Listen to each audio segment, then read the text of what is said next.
अस्सलामुअलैकुम दोस्तों। दुनिया एक बार फिर एक खतरनाक मोड़ पर खड़ी नजर आ रही है।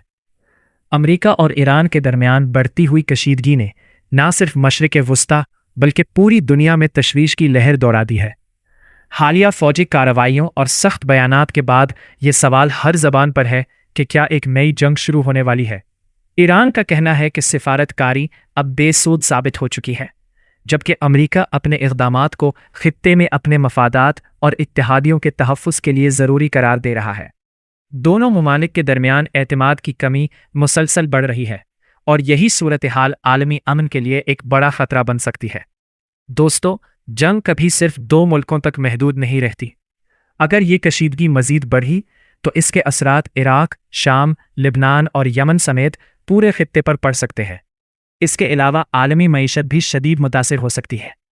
अबनाए हर्म्स के ज़रिए दुनिया के बड़े हिस्से को तेल फराहम किया जाता है और अगर वहाँ सूरत हाल ख़राब हुई तो तेल की कीमतों में इजाफा, महंगाई और मुआशी बहरान पूरी दुनिया को अपनी लपेट में ले सकते हैं। लेकिन सबसे बड़ा नुकसान हमेशा आम इंसान का होता है। जंग में ना सिर्फ फ़ौजी बल्कि बेशुमार मासूम शहरी भी मुतासिर होते हैं।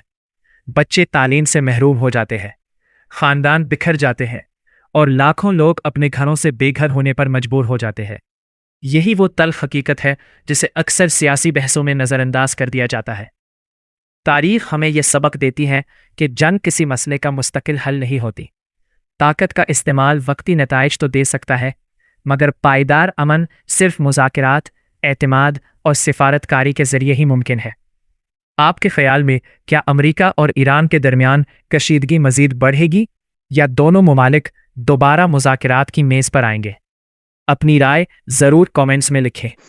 अगर आपको ये वीडियो मालूमाती लगी हो तो इसे लाइक करें, अपने दोस्तों के साथ शेयर करें और हमारे चैनल को सब्सक्राइब करना ना भूलें ताकि आलमी हालात और अहम ख़बरों से बरो वक्त बाखबर रह सकें।